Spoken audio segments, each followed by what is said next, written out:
I should warn you before I start. What I'm about to tell you isn't just some late night ghost story. It isn't a trick of the mind or the effect of too many sleepless nights. I know what I saw. I know what followed me. And even now, as I speak these words, I can feel it standing right behind me. It all started 2 years ago when I moved into the house on Fairview Lane, a quiet little street tucked into the suburbs of Ohio. From the outside, the house looked harmless, an old, two-story Victorian with peeling white paint, ivy creeping up its sides, and a sagging porch that moaned every time I stepped on it. I remember thinking it had character. That was the word I used to convince myself it was worth renting, even though the place looked like it had been forgotten for decades. I'd just gone through a messy breakup, and I wanted space. I wanted quiet. I told myself the creaks and groans of an old house would feel comforting, almost like a blanket of white noise to drown out my thoughts. But almost from the first night, the silence inside wasn't comforting. It was suffocating. The air was heavy, like the house was holding its breath.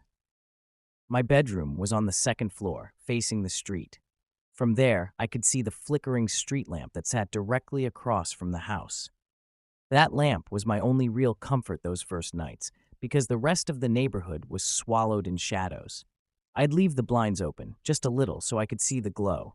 But it was strange. No matter how late it was, no matter how cold, I never saw anyone walk past. No cars, no joggers, no kids sneaking around after dark. Just the empty street and that flickering light. It didn't take long before the house began to make its presence known. The first thing I noticed was the sound, or rather, the absence of it. Old houses breathe, wood contracts, pipes moan, floorboards pop. But not this house. It was almost too still, except for one sound. Every night, sometime after midnight, I'd hear footsteps. Not the normal kind, either. They didn't echo through the hallway or creak on the stairs. No, these footsteps were muffled, dragging, like someone was standing directly behind me, moving when I moved, pausing when I froze. I remember the first night I noticed it. I was unpacking boxes in the living room. My back was to the hallway, and the lamp cast my shadow long against the wall. I was bent down, reaching into a box of books when I heard it. Step, drag, step, drag. It was faint, but it was there, right at the edge of my hearing. I froze, my hands gripping the book like a weapon, and slowly turned my head. Nothing. Just the dark hallway, yawning deeper into blackness. I told myself it was my imagination, that old houses always did weird things, that my nerves were raw from the move. But the sound stuck with me, and from then on, I couldn't shake the feeling that someone or something was standing just inches behind me. By the end of the first week, it wasn't just footsteps anymore. It was the shadows. You see, the house had this way of swallowing light. My lamps never seemed bright enough. My flashlight beam felt thinner, weaker. The corners of every room seemed darker than they should have been, like the shadows had depth. And sometimes, just sometimes, I'd catch a shape moving in those corners. The first time, I was brushing my teeth in the upstairs bathroom. The mirror was cracked down the middle, but it still worked well enough. I remember spitting into the sink, looking up and catching something in the reflection. Behind me, tall, too tall, a black figure standing in the doorway. I spun around so fast I nearly slipped. The doorway was empty. My heart was slamming in my chest, and the toothbrush shook in my hand. I laughed, nervously, telling myself it was just a trick of the broken glass, just my tired brain filling in shapes where there were none. But deep down I knew, because when I turned back to the mirror, the crack in the glass had shifted. And in that fractured reflection, I swear to God, I still saw it, just standing there, a little closer than before. Sleep didn't come easy after that. Every creak, every draft of cold air felt like breath on my neck. I started leaving lights on in every room, but no matter what I did, I always felt it hovering just behind me. And then came the photographs. I'd always loved old cameras. The Polaroid was my favorite, something about the immediacy, the way the picture developed right in your hands. One night, to distract myself, I started snapping pictures around the house. The peeling wallpaper, the crooked staircase, even the cluttered boxes I hadn't unpacked yet. But when the photos developed, something was wrong. In the first one, taken in the living room, there was a shape by the far corner. A faint silhouette, taller than any man I'd ever seen, blurred but undeniable. In the second one, taken in the hallway, the shape was closer. And in the third, it was directly behind me. I could see my own back in the photo, my shoulders hunched, the camera lifted in my hands. And looming over me was a figure, featureless, blacker than black. No eyes, no mouth, just a void shaped like a person. I dropped the photo like it burned me. I didn't sleep at all that night. The days blurred together after that. I stopped going out, stopped answering calls from friends. My world shrank to the walls of that house and the thing that stalked me inside it. I'd sit for hours, too afraid to move, listening to the faint scrape of something pacing behind me, just out of reach. Sometimes I'd catch glimpses of it in windows, in mirrors, in the glass of picture frames. Always blurry, always behind me.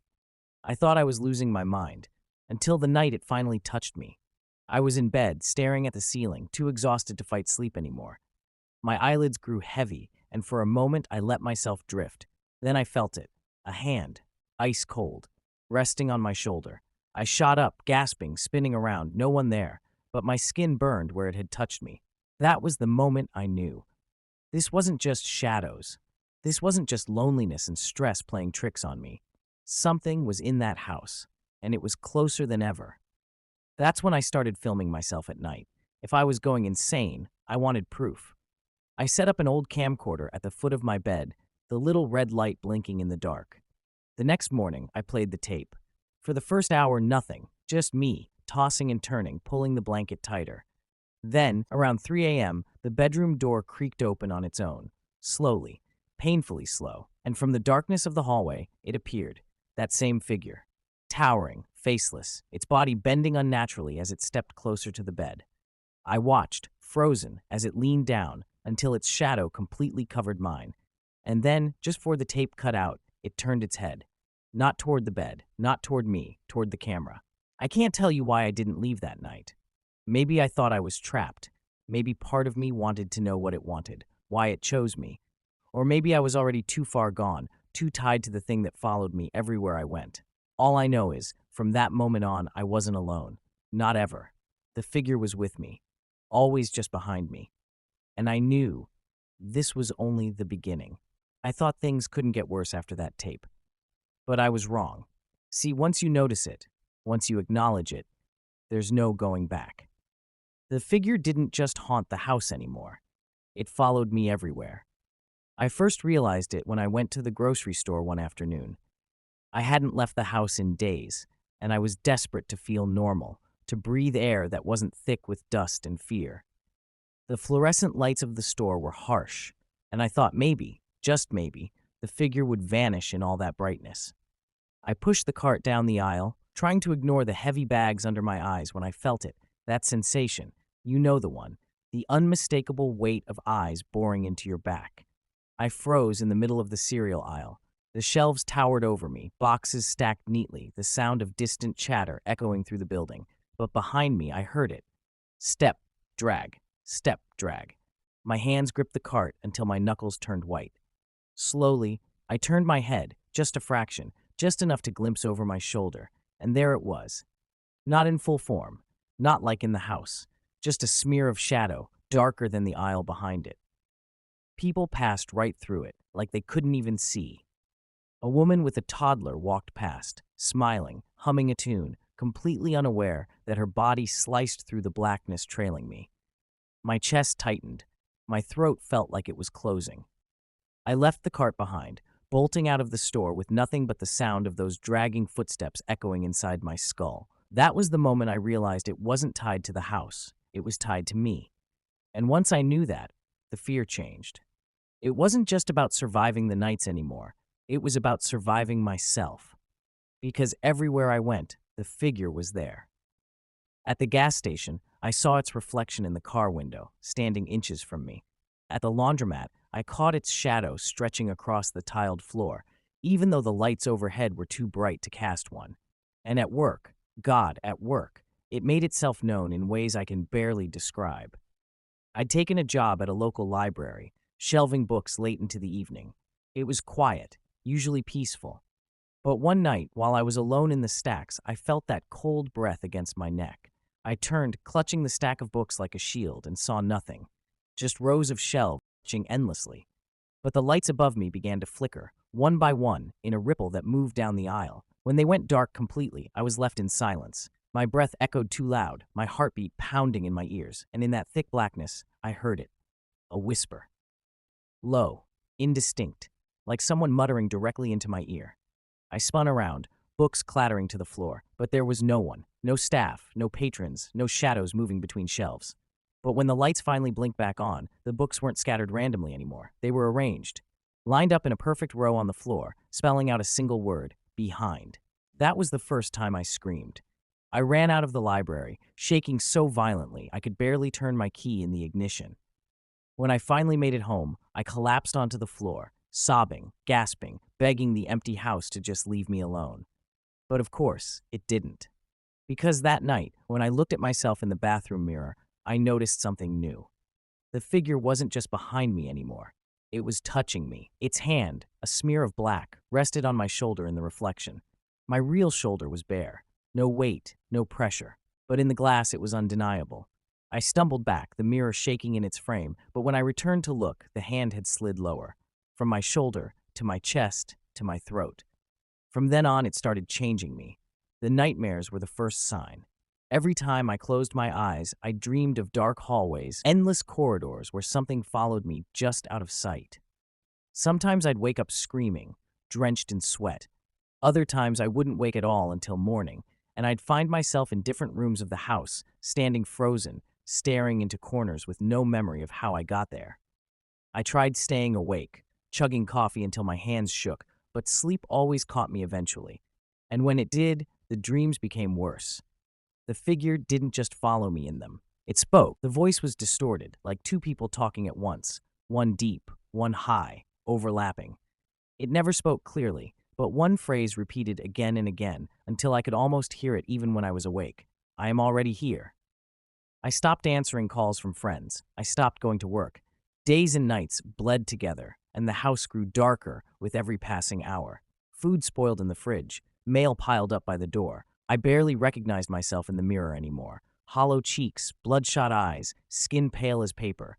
But the figure, it was clearer than ever. It didn't need shadows anymore. It didn't need tricks of the light. Now, when I turned too quickly, I'd catch its full form in the room with me. Tall, crooked, its head nearly brushing the ceiling. Arms too long, fingers tapering into sharp, needle-thin points. And where its face should have been, nothing. Just a void. It never lunged, never attacked. It just stood there, watching, waiting. The worst was the night I invited someone over. Her name was Claire, a coworker from the library. She'd been worried about me, kept asking why I'd stopped showing up. Against my better judgment, I let her come by. At first, it almost felt normal. She brought food, sat at the kitchen table with me, tried to make me laugh. For a moment, I thought maybe this was it, the human connection I needed to break free from whatever hell I was in. But then her face went pale. Her fork clattered onto the plate. "What's that?" she whispered. Her eyes weren't on me. They were locked on the space behind me. I didn't want to turn around. I already knew. But when I did, the figure was there, standing in the kitchen doorway. And this time, Claire saw it too. Her scream tore through the house, high and shrill. She bolted for the door, fumbling with the lock, practically falling onto the porch in her panic. I chased after her, begging, shouting her name, but she was already gone, sprinting into the night without looking back.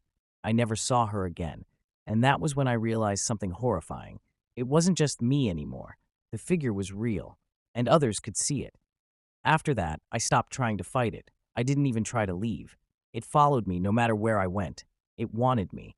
But the house was changing too. Doors opened on their own, slamming shut with enough force to rattle the windows. Cold spots spread like infections, patches of air so frigid they made my breath visible even in summer. And the walls, oh God, the walls. At night, I heard scratching from inside them, slow, deliberate, like claws dragging down from the ceiling to the floor. Sometimes, if I pressed my ear close enough, I thought I heard whispers, my own voice, repeating things I'd never said, and sometimes, laughter. It all built up to one night I'll never forget. I woke around 3:15 a.m., the time the figure always seemed strongest. The air was colder than usual, heavy with a smell like rotting leaves. My eyes darted around the room, every muscle in my body locked in fear. And then I heard it, the floorboards groaning. The slow drag of footsteps. I didn't move, I couldn't, but I felt it, closer than ever. Not just behind me, above me. I tilted my head, heart hammering, and saw it. The figure was crawling on the ceiling, its limbs bent in impossible angles, its head swiveling downward until that faceless void was staring directly at me. I couldn't breathe. I couldn't scream. I could only watch as it began lowering itself, inch by inch, until it was nearly touching my face. That's when the lights went out, and everything went silent. When I woke, the sun was shining through the blinds. I was still in bed, trembling, drenched in sweat. For a moment, I convinced myself it had been another dream, another nightmare feeding on my exhaustion. But then I saw them. On the wall above my bed, scratched deep into the plaster, were words written in jagged, uneven lines. "I am already inside." And that was when I knew. The figure wasn't just behind me anymore. It was part of me. You'd think that once something like that gets inside you, there's nothing left to fear. That once you've been claimed, the terror fades. But that isn't true. The fear doesn't end. It only deepens. The days that followed were a blur of darkness. The figure wasn't just something I saw anymore. It was something I felt. Every movement, every breath, every thought, it was there. Sometimes it was subtle. A cold hand resting on the back of my neck when I tried to eat. The faint scrape of nails inside my skull when I tried to think. Other times it was brutal. I'd wake up with bruises on my arms, long black marks across my chest like I'd been clawed from the inside out. I stopped leaving the house altogether. The world outside seemed thinner now, fragile, like a paper backdrop. All that mattered was the figure. Me and it. Or maybe just it, and whatever was left of me. The strangest part was the laughter. Not mine, not exactly, but it came from my own throat. I'd catch myself chuckling in the middle of the night, my lips curling into a grin I didn't feel. Sometimes I'd even hear my own voice whispering from behind me, even when my mouth was clamped shut. It was like the figure was practicing with me, like it was learning how to wear me. I tried fighting back once, just once. I'd read somewhere that mirrors could trap spirits, so I smashed every one in the house. Bathroom mirrors, closet doors, even the tiny pocket mirror I'd carried for years. The glass shattered into 1,000 jagged shards across the floor. But when I looked down, every single piece reflected the same image. Not me. The figure, and it was smiling. I don't know how long I lasted after that. Time dissolved. The night stretched endlessly, broken only by the sound of its dragging steps circling my bed, circling my chair, circling me wherever I went. I tried to scream sometimes, just to prove I could still make my own sounds. But no noise came out. My throat worked, my lungs burned, but nothing escaped. The silence was absolute. It was stealing my voice. Stealing me. The final night came without warning. I woke around 3 a.m., my body rigid, my arms pinned to the mattress by an invisible weight. My chest heaved, desperate for air. The room was darker than I'd ever seen it, as though the shadows had thickened into something solid. And then I heard it. Not footsteps, not whispers, my own voice. From right behind me. "Don't turn around." The words were sharp, mocking, laced with a cruel amusement. But they were mine. My tone, my cadence. I couldn't help it. I twisted, wrenching my head over my shoulder. And there it was. Not a shadow anymore. Not a blur in the corner of my eye. The figure was me. It had my face, my body, my eyes. Only black, endless pits where pupils should be. It crouched behind me, grinning wide, its movements jerky, unnatural, like a puppet trying to mimic its master. I wanted to scream, to run, to fight, but I couldn't move. It leaned closer, its breath ice against my ear. "You don't need this body anymore," it whispered. And then everything went black. When I opened my eyes again, the house was silent. Morning light filtered weakly through the blinds. I sat up, expecting to feel the weight of exhaustion, the ache of terror, but I felt nothing. No fear, no hunger, no warmth. I walked to the bathroom, bare feet crunching on broken glass. When I looked into the cracked mirror, I finally understood. The reflection stared back at me, grinning. But it wasn't me, it was the figure. And somewhere, deep inside those black eyes, I could see myself, trapped, screaming silently, begging to be let out. That was months ago. Or years. I don't know anymore. Because I'm not the one telling you this now. The figure is. And if you've listened this far, if you've let the words crawl into your ears and settle in your mind, then you've already felt it, haven't you? That presence just behind you, that shadow stretching longer than it should. That cold breath on the back of your neck. Don't turn around. It hates when you do that. subscribe to Horror Story